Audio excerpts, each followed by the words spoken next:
Yes. Good morning, everyone.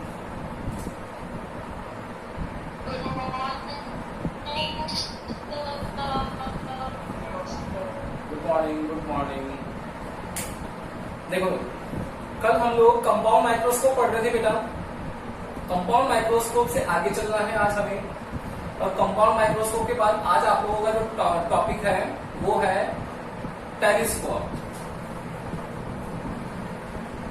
Astronomical telescope. इसको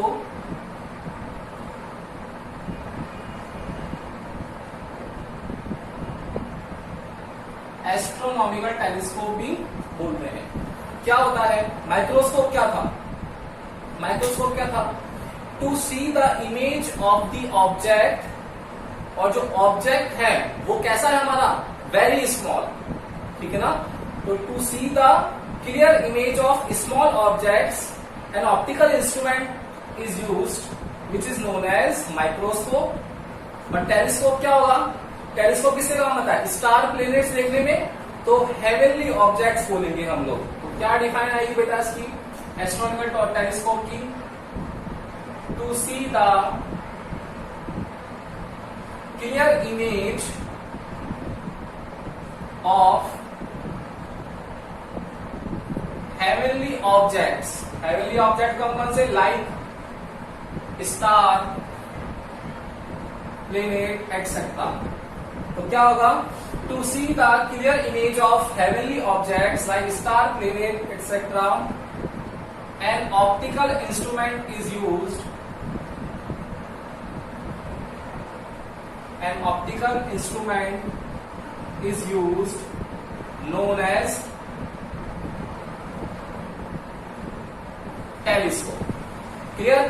तो telescope क्या होगा बेटा?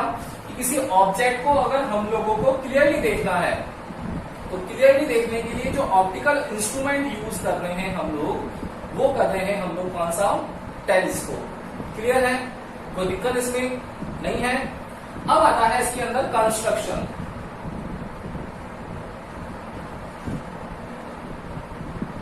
कंस्ट्रक्शन तो वही कंस्ट्रक्शन में वही दो लेंस यूज करते हैं जो माइक्रोस्कोप में भी यूज किए थे हम लोगों ने कल.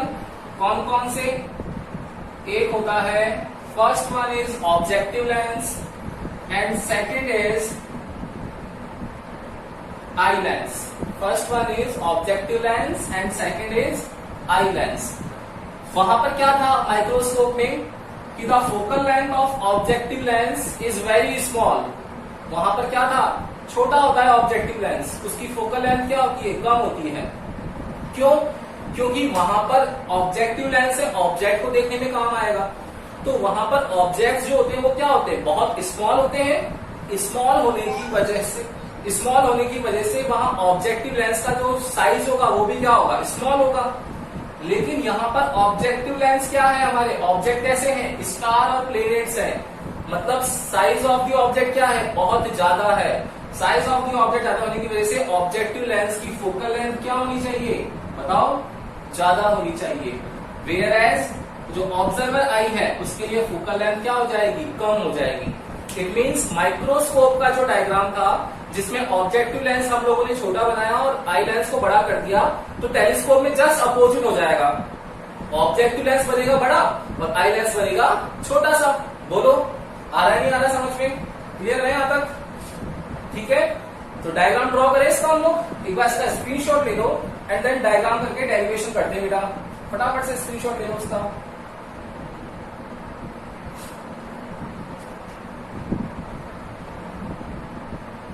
Yes taken.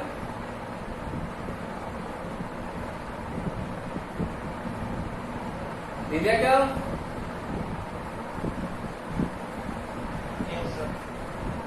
Yes yes.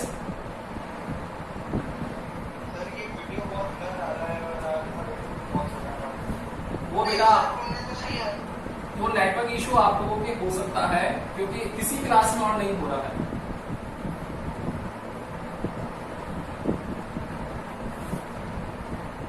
देखो अब क्या होगा कि इसका कंस्ट्रक्शनल डायग्राम बनाना है हम लोगों को कि एक्चुअली में होता क्या है. हमारे पास टेलीस्कोप है क्या? तो टेलीस्कोप के लिए आप लोगों को ऑब्जेक्टिव लेंस ड्रॉ करना पड़ेगा। और ऑब्जेक्टिव लेंस कौन सा होगा बताओ? ऑब्जेक्टिव लेंस कैसे ड्रॉ करेंगे हम लोग? आप लोगों के पास एक कॉन्वेक्स लेंस होना चाहिए और जिसकी फोकल लेंथ क्या होनी चाहिए? ज्यादा होनी चाहिए एपरेचर उसका। देखो बड़ा सा कॉन्वेक्स लेंस ले लिया हम लोगों ने और इसके लिए प्रिंसिपल एक्सिस ड्रॉ कर दी। अब स्टार और प्लेनेट्स हैं। स्टार और प्लेनेट्स कैसे होते हैं बेटा? स्फेरिकल शेप में। तो देखो कोई भी ऑब्जेक्ट है, लेट सपोज मेरा अगर ये लेफ्ट हैंड है तो ये लेफ्ट हैंड अगर एक कॉन्वेक्स लेंस के अगर इधर रख दें तो कॉन्वेक्स लेंस से जो बनने वाली इमेज होगी वो बताओ कैसी होगी? कैसी होगी? जस्ट अपोजिट होगी ना। तो मेरा जो लेफ्ट हैंड है वो आप लोगों के उस तरफ खड़े हो तो आप लोगों ने क्या बन जाएगा? राइट हैंड बनेगा नहीं बनेगा? बनेगा। लेकिन अगर यही मेरा जो हैंड है वो अगर स्फेरिकल शेप में होता तो बताओ स्फेरिकल का कोई लेफ्ट और राइट हो सकता है क्या? नहीं हो सकता। वो तो स्फेयर है, एज इट इज स्फेयर जैसा बनना चाहिए। क्लियर है ना? तो देखो क्या होगा, ये ऑब्जेक्ट जो है हमारा वो कहां प्रेजेंट है पहले वो देखना पड़ेगा। हम लोगों ने इमेज फॉर्मेशन के रूल्स में पढ़ रखा है कि अगर आप लोगों के पास में ऑब्जेक्ट जो है वो अगर इंफिनिटी में प्रेजेंट होता है तो इमेज कहां बनती है बताओ? कहां बनती है? ये नोट में एक्स्ट्रा बता रखा आप लोगों को, पहले रिवीजन देख लेना इसका। क्या बताया था कि कॉन्वेक्स लेंस है, इस कॉन्वेक्स लेंस से अगर कोई भी लाइट इंफिनिटी आ रही है तो हम लोग क्या बोलते हैं? A light ray which is parallel to the incident ray, which is parallel to the principal axis. Incident light ray जो है देखो यहां से कहां से आ रही है? पता है क्या कुछ? कहां से आ रही है? इंफिनिटी से आ रही है। तो पैरेलल लाइट्स इंफिनिटी से आ रही है तो आफ्टर रिफ्रैक्शन कहां से जाएगी? ये फोकस से। ये फोकस से मतलब मेरा जो इमेज है वो कहां बन गया? फोकल लेंथ पर। तो जब u इंफिनिटी होता है तो v कहां बनता है? f पर। सेम इसका उल्टा क्या हो सकता है? सेकंड केस, जब u मेरा f पर हो जाए, अब की बार है कि मेरा u f पर हो जाए।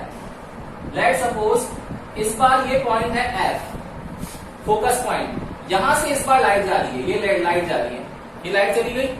तो अब क्या होगा? After reflection it will be parallel to the principal axis. Principal axis पे कहां जा रही पता नहीं है, मतलब इस बार v कितना होगा? इंफिनिटी। तो देखो जस्ट अपोजिट हो गया ना।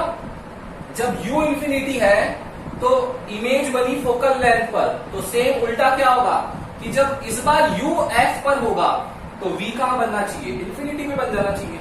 ये तो आता ही है समझ में आप लोगों को। अब देखो स्टार कहां पर है? डिस्टेंस पता है क्या? नहीं पता। मतलब मेरा ऑब्जेक्ट कहां प्रेजेंट है? इंफिनिटी पर। तो ऑब्जेक्ट डिस्टेंस कितनी है? इंफिनिटी है। तो ऑब्जेक्ट जब इंफिनिटी डिस्टेंस पर रखा हुआ है तो इमेज कहां बननी चाहिए? फोकल लेंथ पर। देखते हैं देखो डायग्राम में बनता है नहीं बनता है। देखो यहां पर लाइट आएगी और ये यहां से पास हो जाएगी, ये पास हो गई। दूसरी लाइट आएगी, इसके ऑप्टिकल सेंटर से पास हो रही है और देखो ऑप्टिकल सेंटर से पास हो रही है और देखो ये कैंसिल हो गई, यहां पर दोनों मिल गई। तो क्या होगा? ये इसकी इमेज बन जाएगी और जो इमेज बनी है वो इस ऑब्जेक्टिव लेंस की, ये ऑब्जेक्टिव लेंस है तो इस ऑब्जेक्टिव लेंस की फोकल लेंथ पर मतलब FO पे बनेगा। मतलब मेरा यहां पर जो इमेज डिस्टेंस होगा VO वो इक्वल है किसके? FO के, फोकल लेंथ के इक्वल है। क्लियर? फिर क्या होगा? अब ये रियल इमेज बनी है, रियल और इन्वर्टेड, इसका हम लोगों को अपोजिट करना है। तो अपोजिट कैसे करेंगे वर्चुअल और इरेक्ट के लिए?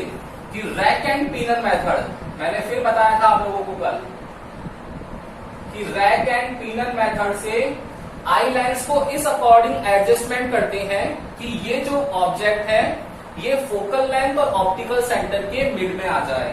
तो क्या करेंगे? अब ऑब्जेक्टिव लेंस लेंगे, उस ऑब्जेक्टिव लेंस की फोकल लेंथ जो होगी वो क्या होगी? देखो कंपैरेटिवली कम है इससे, तो यहां पर मेरा जो आई लेंस है उसकी फोकल लेंथ कम होगी।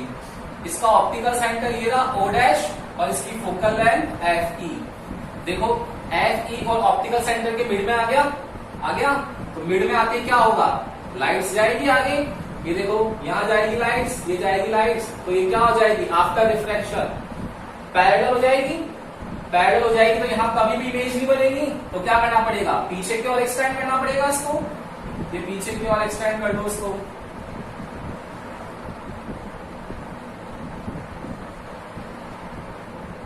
यहां बन गया, मतलब इस बार इमेज जो बन रही है हम लोगों की, ये ऑब्जेक्ट था ए बी, तो क्या होगा ए डैश बी डैश, तो ये ऑब्जेक्ट की इमेज आ जाएगी A double dash B double dash. It means ये हमारी क्या आ गई, फाइनल इमेज आ गई। ये फाइनल इमेज क्या है, कैसी है फाइनल इमेज, देखो इन्वर्टेड का इन्वर्टेड मतलब इरेक्ट है, इरेक्ट, डॉटेड लाइन से मतलब वर्चुअल, और थर्ड क्या है उससे बड़ा है मतलब एनलार्ज। तो हमारे पास जो भी स्टार है उसकी एनलार्ज इमेज को हम लोगों ने फॉर्म कर लिया, हम लोगों को पूरा का पूरा वो दिखने लग जाएगा। सोलर इक्लिप्स है, लूनर इक्लिप्स है, हम लोग देखते हैं नॉर्मली टेलीस्कोप से देखते हैं, क्या होता है ऐसा तो दिखता है हम लोगों को टेलीस्कोप से, एज इट इज जो सिचुएशन हो रही है वो देख सकते हैं हम लोग। तो ये हमारे पास में डायग्राम बन गया किसका, टेलीस्कोप का। इस डायग्राम से हम लोगों ने ड्रॉ कर लिया कि जब ऑब्जेक्ट इंफिनिटी पर होता है तो इमेज बनती है फोकल लेंथ पर, तो इंफिनिटी पे था तो फोकल लेंथ पर बन गया। क्लियर है, कर सकते हैं इसको हम लोग। अब इसका डेरिवेशन करना है, बताओ माइक्रोस्कोप और टेलीस्कोप में डेरिवेशन में क्या किया था बेटा हम लोगों ने, बताओ भाई क्या होता है। सबसे पहले क्या निकालते हैं, मैग्नीफाइंग पावर, और माइक्रोस्कोप की मैग्नीफाइंग पावर कितनी लिखी थी हम लोगों ने, सेम यहां पर भी लिखनी है आप लोगों को, कितनी होती है मैग्नीफाइंग पावर, क्या होगा बताओ, मैग्नीफाइंग पावर, मैग्नीफाइंग पावर होती है the angle subtended by the image to the angle subtended by the object. अब देखो ये इमेज है, तो इमेज ने एंगल कौन सा ड्रॉ किया है, ये वाला, लेट सपोज ये एंगल है अल्फा, ऑब्जेक्ट कौन सा है ये वाला, इस ऑब्जेक्ट ने एंगल कौन सा ड्रॉ किया है ये, तो बीटा। तो my magnifying power N P equals to alpha over beta. Same microscope, फिर क्या लिखते हैं हम लोग, for small angle, for small angle tan theta is nearly equal theta, तो क्या आ जाएगा बेटा, therefore magnifying power N P equals to tan alpha over tan beta, equation first. Now अब हम लोगों को अल्फा और बीटा की वैल्यूज निकालनी है, देखेंगे सब जने। फॉर tan अल्फा, अब मुझे tan अल्फा की निकालनी है, सब जने देखो अल्फा कौन से ट्राइंगल में, इमेज का है ना, तो देखो फाइनल इमेज किसने ड्रॉ की, A double dash B double dash और इस ओ डैश ने, इस वाले ट्राइंगल ने ड्रॉ कर रखा है। लेकिन ये ट्राइंगल तो कैसा है, वर्चुअल है ना, तो बताओ वर्चुअल ट्राइंगल ले सकते हैं क्या, नहीं ले सकते, कौन सा लेना पड़ेगा, रियल ट्राइंगल। तो देखो ये एंगल हमारा A dash B dash O dash में भी है, और यही अल्फा हमारा A double dash B double dash और ओ डैश में भी है, तो दोनों सेम ट्राइंगल में है। हम लोगों को तो सिर्फ एंगल फाइंड करना है, तो किससे भी फाइंड कर लो, तो रियल ट्राइंगल ले लेंगे। तो क्या होगा, for tan alpha in triangle A double dash B double dash O dash, इसकी जगह पर कौन सा ट्राइंगल लेंगे, triangle A dash B dash O dash, ठीक है। इसकी जगह पर हम लोग ये वाला ट्राइंगल लेंगे, क्यों, क्योंकि रियल है। तो कितना आएगा बेटा इससे, tan अल्फा, tan अल्फा कितना होता है, परपेंडिकुलर अपॉन बेस, तो परपेंडिकुलर अल्फा के सामने परपेंडिकुलर होगा, और बेस कितना होगा ये वाला, तो परपेंडिकुलर कितना है A dash over B dash, base कितना है ए डैश ओ डैश, ठीक है। क्या होगा A dash O dash, object distance है, तो ऑब्जेक्ट डिस्टेंस कितनी होती है माइनस यूई, इमेज यहां बन गई, इमेज डिस्टेंस कितनी आ जाएगी माइनस बीई। बताओ tan अल्फा कितना आएगा मेरा, tan अल्फा आएगा A dash B dash over A dash O dash, A dash O dash is minus UE, आ गया tan alpha. Now for tan beta, तो tan बीटा क्या होगा, फॉर tan बीटा, अब देखना बेटा tan बीटा कैसे निकालोगे, tan बीटा के लिए क्या होगा, बीटा कौन सा, ये वाला एंगल है, लेकिन देखो ये तो इंफिनिटी पर है ना, तो फिर यही वर्चुअल ट्राइंगल ड्रॉ होगा। ले सकते हैं क्या वर्चुअल ट्राइंगल? नहीं ले सकते, रियल ट्राइंगल लेना पड़ेगा। तो आप लोगों को सबको दिख रहा होगा, आप लोग बोलोगे कि सर ये वाला एंगल और मेरा ये एंगल दोनों वर्टिकल अपोजिट एंगल है, मतलब ये बीटा होगा तो ये भी बीटा होगा।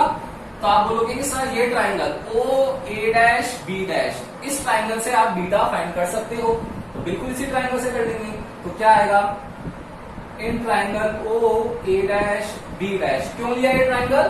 क्योंकि ये और ये एंगल वर्टिकल अपोजिट है, तो बीटा इससे फाइंड कर सकते हैं। तो कितना आ जाएगा? वही tan beta perpendicular upon base. तो बीटा परपेंडिकुलर कितना है बेटा? A dash B dash upon base कितना है? ओ ए डैश। क्लियर है? तो कितना आएगा? tan beta A dash B dash upon O A dash. O A dash क्या है? इमेज डिस्टेंस इसके लिए, और वो इमेज डिस्टेंस क्या है? फोकल लेंथ के इक्वल। क्यों? क्योंकि ऑब्जेक्ट कहाँ है? इन्फिनिटी पर। तो क्या हो जाएगा? एफ ओ, ये tan बीटा आ गया, tan अल्फा tan बीटा रख देंगे इक्वेशन फर्स्ट में। तो कितना आएगा? Therefore from equation first magnifying power mp equals to tan alpha a dash b dash over minus ue over tan beta. tan beta is a dash b dash over f naught. देखो a dash b dash से cancel हो गया, तो कितना आ गया? Magnifying power mp equals to आ गया, magnifying power mp equals to f naught ऊपर जाएगा और ue डिनोमिनेटर में आ जाएगा। तो magnifying power of the telescope is minus F naught over U E is my magnifying power. Clear है ना? तो फर्स्ट चीज ध्यान रखनी है, मेमोराइज रखनी है आप लोगों को कि अगर ऑब्जेक्ट मेरा इंफिनिटी पे रहता है, तो ऑब्जेक्ट जब भी इंफिनिटी पर होगा, इमेज ऑलवेज फोकल लेंथ पर ड्रॉ होगी, एंड फोकल लेंथ को रैट एंड पीनल मेथड से हम लोग उसको एडजस्ट कर लेंगे और इमेज को लेके आ जाएंगे in between focal length and optical centre. जैसे इमेज आ जाएगी तो उसकी वर्चुअल इरेक्ट और एनलार्ज इमेज हम लोगों के पास फॉर्म हो जाएगी। ये कहीं भी हो सकती है, ध्यान रखना इन्फिनिटी तक। ऐसा नहीं होगा कि सर माइक्रोस्कोप में तो आपने यहां ड्रॉ की थी, टेलीस्कोप में यहां ड्रॉ कैसे कर दी? वो यहां फोकल लेंथ के बाद में कहीं पर भी ड्रॉ हो सकती है इन्फिनिटी तक। क्लियर है? आ गया समझ में? तो magnifying power mp equals to minus F naught over UE आ जाएगा। यस बोलो। यस, तो मैग्नीफाइंग पावर हमारे पास mp equals to minus F naught over UE आ गया। अब इसको अगर हम लोग लेंस इक्वेशन की फॉर्म में लिखें कि हमारे पास ऑब्जर्वर कहां पर है भाई? ऑब्जर्वर है कहां? आई लेंस की तरफ। तो इस ऑब्जर्वर की रिस्पेक्ट में अगर इस मैग्नीफाइंग पावर को लिखना है, तो ऑब्जर्वर के लिए कौन सी फोकल लेंथ है? F E. तो उसके लिए लिखना पड़ेगा हम लोगों को। तो देखो क्या हो सकता है, एक बार स्क्रीनशॉट ले लो उसका और उसके आगे चलते हैं। ले गया स्क्रीनशॉट? अब देखो, अब क्या होगा बेटा? अब हम लोगों को आई लेंस के लिए इसका कैलकुलेशन करना पड़ेगा। तो हम बोल रहे हैं कि मैग्नीफाइंग पावर जो है हमारी वो minus F naught over U E है। इससे हम लोग कैसे निकाल सकते हैं आगे की वैल्यू? देखो क्या बोलेंगे कि ऑब्जर्वर होना चाहिए हमारा यहां पर, तो आई लेंस के इक्वेशन लिखेंगे तो क्या होगा? We know that 1 over f equals to 1 over v minus 1 over u is my lens equation. For eye lens we will use subscript e. लगा दिया? अब क्या होता है? ऑब्जेक्ट जो ऑब्जर्वर है, उस ऑब्जर्वर को इमेज क्लियर दिखनी चाहिए।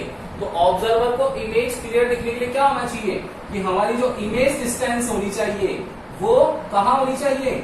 लीस्ट डिस्टेंस ऑफ विजिबिलिटी पे होना चाहिए। तभी तो हम लोगों को क्या दिखेगा? ऑब्जेक्ट की क्लियर इमेज दिखेगी। अगर आप लोगों के पास में ऑब्जेक्ट की क्लियर इमेज बनानी है तो हमेशा ऑब्जेक्ट जो इमेज डिस्टेंस आनी चाहिए वो माइनस b पर आनी चाहिए। पुट कर दो वैल्यूज, तो कितना आएगा? 1 over F E equals to 1 over v की जगह रखेंगे माइनस b माइनस यूई कितना है? वही पीछे है, तो माइनस यूई। अब आंसर क्या लेके आना? एफ नॉट अपॉन यूई के फॉर्म में। एफ नॉट से मल्टीप्लाई करते हैं इस इक्वेशन को, तो देखना एफ नॉट से मल्टीप्लाई कर देंगे तो कितना आएगा? F naught over F E equals to F naught over minus B minus minus plus F naught over UE. आ गया? देखो इसको अगर लेके आएंगे तो कितना आ जाएगा? इससे कितना आएगा सी F naught over F E plus F naught over D, ये लेकर आ गए इधर, और इधर कितना बच गया equals to F naught over U E, और F naught over U E कितना है minus of magnifying power M P, ये लिख लिया minus of magnifying power M P, minus आ जाएगा इधर तो कितना आ जाएगा देखो एफ नॉट कॉमन ले ले तो पीछे क्या बच गया 1 over F E plus 1 over D equals to magnifying power M, तो एम पी इक्वल्स टू हो गया minus F naught 1 over F E plus 1 over D is the final answer of magnifying power in terms of focal length of eye lens F E. Clear है क्या ये? बोलो आ गया समझ में? कोई भी दिक्कत है तो बोलो, स्क्रीनशॉट ले लो एक बार, फटाफट से स्क्रीनशॉट ले लो। ले लिया स्क्रीनशॉट? तो ये हमारा एस्ट्रोनॉमिकल टेलीस्कोप कंप्लीट हो गया। अब हम लोगों को लास्ट टॉपिक है इस चैप्टर का बेटा, स्कैटरिंग ऑफ लाइट। ये चैप्टर अब हमारा कंप्लीट होने को आ गया। लास्ट टॉपिक पढ़ के इस चैप्टर को आज कंप्लीट कर लेते हैं हम लोग।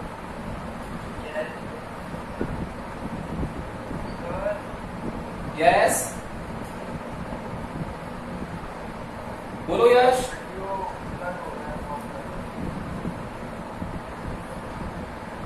नेटवर्क इशू है, यहां से सब कुछ आ रहा है, आपको प्रॉब्लम हो गई है।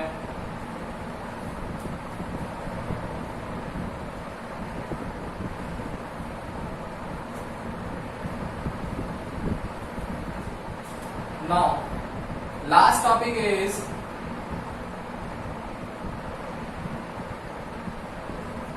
Scattering of light. यस, आप लोगों ने 10th क्लास में पढ़ा था टिंडल इफेक्ट। वो क्या था? स्कैटरिंग ऑफ लाइट पर तो बेस्ड होता है टिंडल इफेक्ट। क्या होता है स्कैटरिंग ऑफ लाइट? देखना, व्हेन एन इंसिडेंट लाइट रे, व्हेन एन इंसिडेंट लाइट रे is collide with tiny particles. कौन से particles? Tiny particles, small particles. When an incident light rays collide with tiny particles, then spreading of light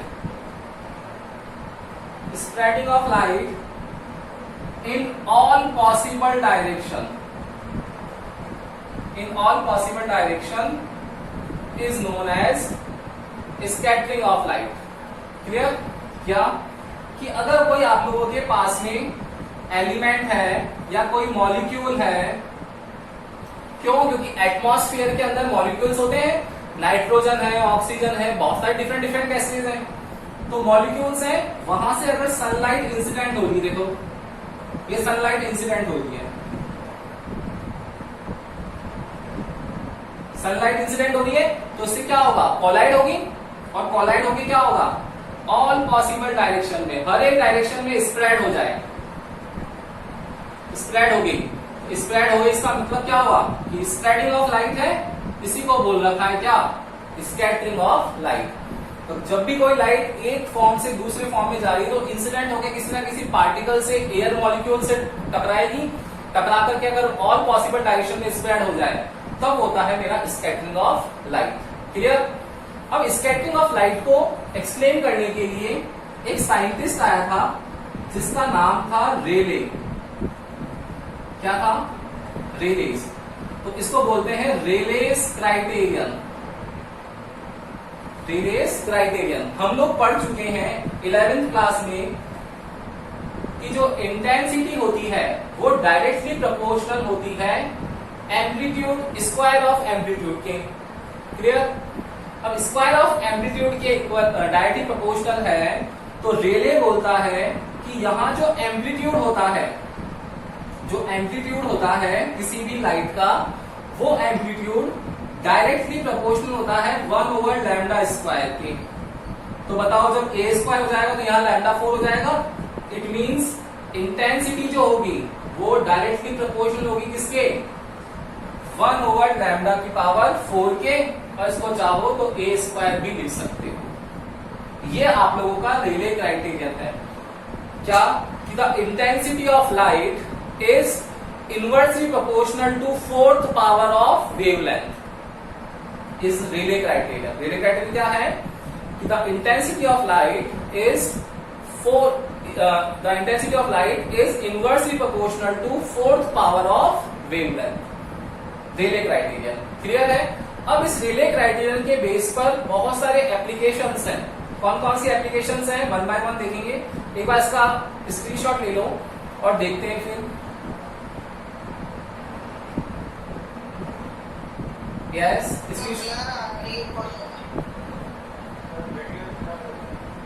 आप YouTube video पे इसलिए जाकर देख सकते हो एक बार, ताकि पूरा वीडियो, माइक्रोस्कोप का भी आप लोगों को देखना है, अभी टेलीस्कोप का भी देखना है आप लोगों को, वहां पर भी एक बार देख सकते हो। नेटवर्क इशू होता है आप लोगों के लिए। यस देखो, तो A proportional to 1 over lambda square, I proportional to 1 over lambda की पावर 4। नाउ अब हम लोगों को देखना है कि इसकी एप्लीकेशन क्या होती है स्कैटरिंग ऑफ लाइट की। स्कैटरिंग ऑफ लाइट की एप्लीकेशंस बहुत सारी थी, जिसमें आप लोगों की मेजरली थी वो एक बार हम लोग इसको फटाफट से समराइज कर लेते हैं। क्या था इसकी एप्लीकेशंस में? फर्स्ट था कि the sky of the colour of sky is blue. The colour of sky is blue. Sky का कलर ब्लू क्यों होता है बताओ भाई, क्यों होता है? सेकंड था the danger signals are always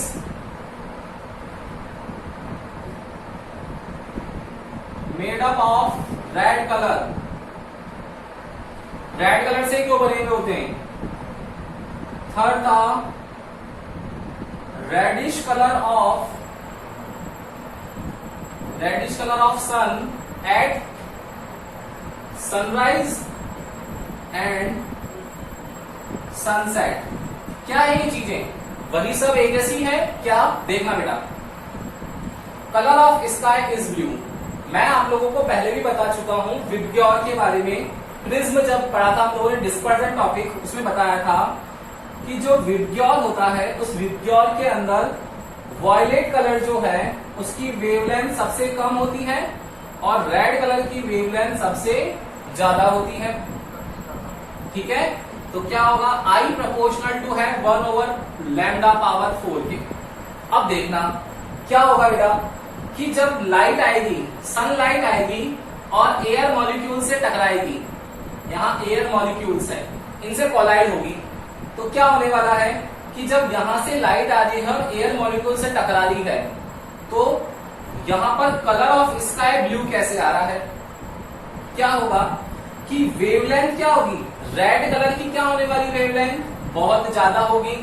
तो जब रेड कलर की वेवलेंथ बहुत ज्यादा होने वाली है तो उसकी इंटेंसिटी क्या होगी बेटा? कम होगी। इंटेंसिटी कम होने की वजह से वॉयलेट कलर और ये ब्लू कलर, तो वॉयलेट कलर और ब्लू कलर की वेवलेंथ क्या है? सबसे कम है। सबसे कम होने की वजह से उसकी इंटेंसिटी क्या होगी? सबसे ज्यादा होगी। इट मीन्स जब वेवलेंथ कम होगी तो यहां पर वेवलेंथ कम आएगी तो कोलाइड होगी, तो एयर मॉलिक्यूल क्या करेगा? जो ज्यादा वेवलेंथ वाला पार्टिकल है उसकी वेवलेंथ को तो रेस्ट्रिक्ट कर लेगा, उसकी इंटेंसिटी को कम कर लेगा। जबकि जो वॉयलेट से लेकर ब्लू कलर तक है, वॉयलेट और ब्लू कलर की वेवलेंथ कम होती है, उस वजह से उसकी वेवलेंथ कम होने से इंटेंसिटी क्या होगी? बहुत ज्यादा हो जाएगी। बहुत ज्यादा होने की वजह से यहां से जो कलर स्प्रेड करेगा वो कौन सा कलर करेगा? ब्लू कलर या फिर वॉयलेट कलर। तो ये ब्लू और वॉयलेट कलर जो होता है उस वजह से स्काई का कलर ब्लू होता है। आ गया समझ में? बोलो, क्लियर है क्या? आगे ना ताली समझ में? सेकंड है the danger signals are always made up of red colour. अब रेड कलर के क्यों होते हैं? क्यों? वही चीज कि रेड कलर की वेवलेंथ क्या होती है बेटा? मैक्सिमम होती है। तो रेड कलर की वेवलेंथ मैक्सिमम होने की वजह से वो क्या होता है? उसका स्कैटरिंग कम होगी ना। वेवलेंथ अगर यहाँ पर रेड कलर की ज्यादा है तो उसकी इंटेंसिटी कम होगी, मतलब उसकी स्कैटरिंग कम होगी। स्कैटरिंग कम होगी तो क्या होगा, उसकी डिस्टेंस जो होगी वो लार्ज डिस्टेंस होगी, तो लार्ज डिस्टेंस कवर कर पाएगा। लार्ज डिस्टेंस कवर करने की वजह से उसका जो कलर होता है वो रेड कलर बनाया जाता है। तो रेड कलर का क्या होगा, स्प्रेड हो जाएगा।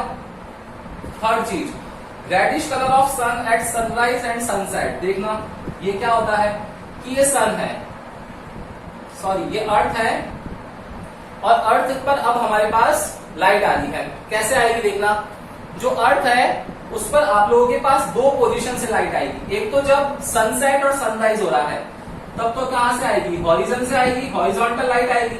यहां सन है, ये सनराइज और ये सनसेट, ईस्ट और वेस्ट बना दिया मैंने, ये हॉरिजन हो गया। और एक होगा दिन में जब 12 बजे 12 o'clock पर, कैसी आएगी, डायरेक्ट आएगी। तो देखना जब हॉरिजन से लाइट आती है सनसेट और सनराइज पर, तब वहां पर लाइट को जो डिस्टेंस कवर करना पड़ता है वो क्या करना पड़ता है, ज्यादा कवर करना पड़ता है। डेफिनेटली ये तो समझ में आ रहा है ना आप लोगों को कि भाई कोई भी स्फेरिकल शेप ऑब्जेक्ट है तो हॉरिजॉन्टल जो लाइट आएगी उसकी डिस्टेंस ज्यादा होगी और वर्टिकल आएगी वो जल्दी पहुंच जाएगी। तो यहाँ पर इसको डिस्टेंस कम कवर करनी पड़ती है, यहाँ इसको डिस्टेंस ज्यादा कवर करनी पड़ती है।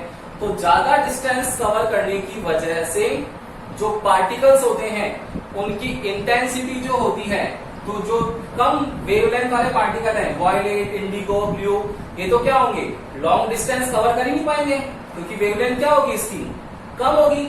वेवलेंथ कम होने की वजह से लार्ज डिस्टेंस कवर नहीं कर पाएंगे, बीच में ही सिग्नल्स लॉस्ट हो जाएंगे। तो लास्ट तक कौन पहुंचेगा, जिसकी वेवलेंथ ज्यादा होगी। वेवलेंथ ज्यादा किसकी होगी, रेड की। तो रेड की वेवलेंथ ज्यादा होने की वजह से सनराइज और सनसेट पर हम लोगों को कलर दिखेगा कौन सा, रेडिश कलर। आया समझ में, दोनों क्लियर है ना। तो रेडिश कलर क्यों दिखता है, क्योंकि हॉरिजॉन्टल जब होता है तो सनसेट और सनराइज में ज्यादा डिस्टेंस कवर करनी पड़ती है, इस वजह से जो कम वेवलेंथ वाले हैं वो लॉस्ट हो जाते हैं, ज्यादा वेवलेंथ वाले हैं वो पहुंच जाते हैं, उसी वजह से वो हम लोगों को सन रेड कलर का शो होता है।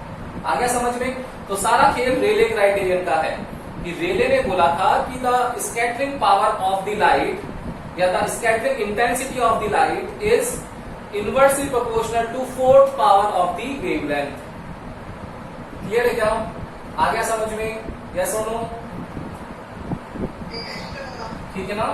तो ये आज का टॉपिक है, तो हमारा एस्ट्रोनॉमिकल टेलीस्कोप और scattering of light, Rayleigh criterion. ये हमारा चैप्टर नंबर जो 9 है, रे ऑप्टिक्स, वो आप लोगों का कंप्लीट हो चुका है आज।